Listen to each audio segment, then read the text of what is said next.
Саламатсыңар балдар. Бүгүн кыргыз тил сабагынан 10-класска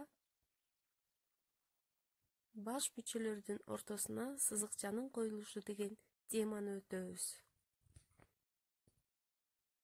Биз буга чейин жана баяндооч, башкача айтканда баш мүчөлөр жөнүндө кенен маалымат алганбыз.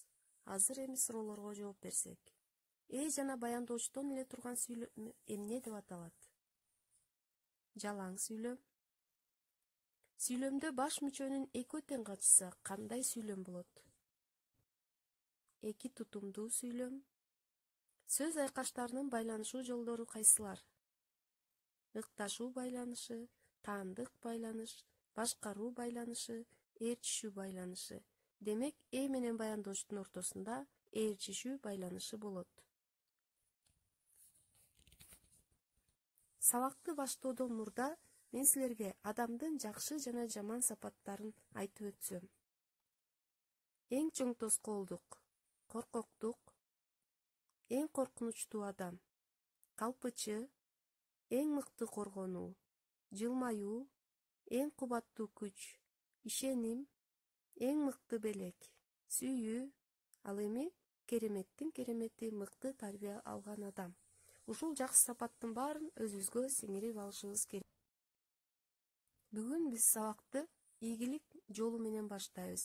Ийгилик жолунда кадамдарыбызды шилтөө менен улам бир тепкичке көтөрүлгөн сайын жаңы маалыматтарды алып, жокуга жеткенде толук жаңы теманы түшүнөбүз деген ишеничтемин.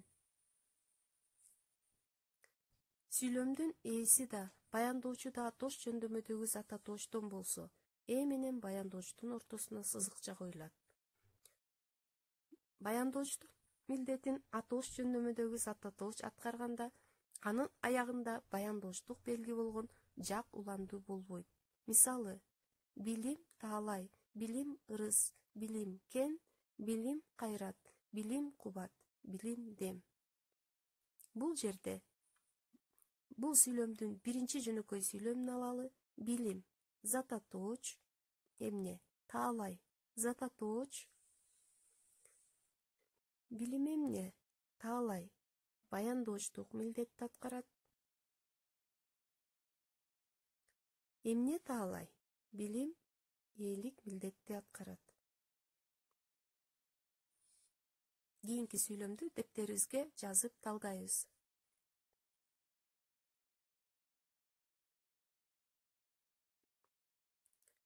Энин милдетин заттык маанидеги атооштук аткарып, баяндоочтун милдетин атоош жөндөмөдөгү зат атооч аткарса, же энин милдетин атоош жөндөмөдөгү зат атооч аткарып, баяндооч затташкан атооштуктан болсо, менен баяндоочтун арасына сызыкча коюлат. Мисалы, элди да, жерди да көгөрткөн эмгек. Бул жерде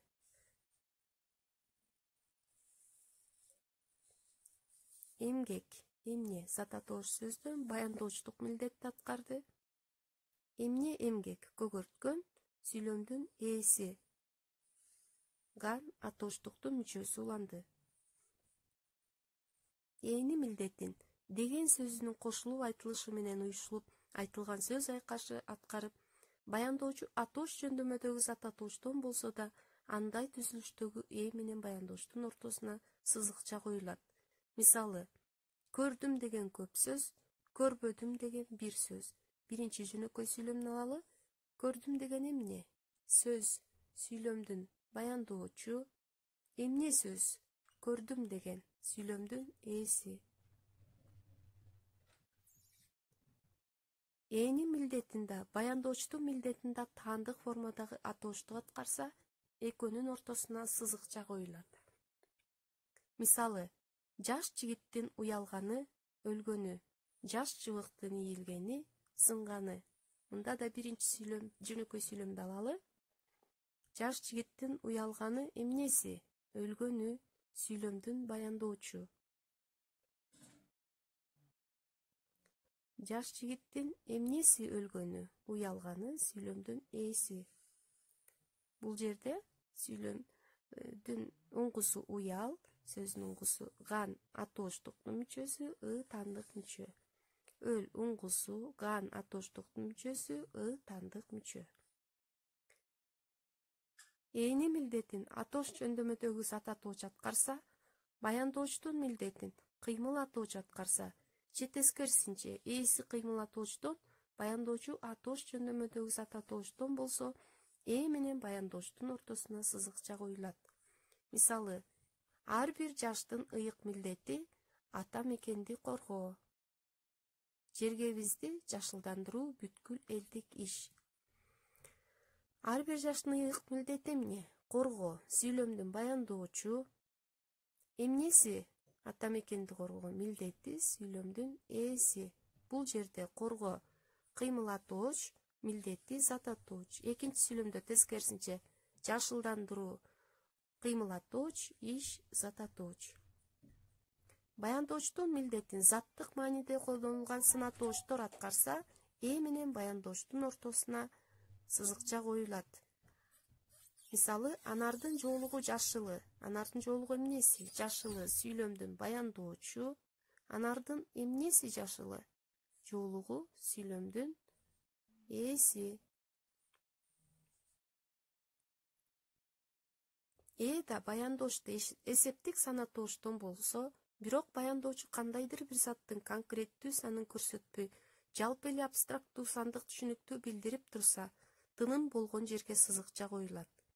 Мисалы, 16-нын жартысы 8. 16-нын жартысы эмне? 8. Сүйлөмдүн баяндоочу. 16-нын эмнеси 8?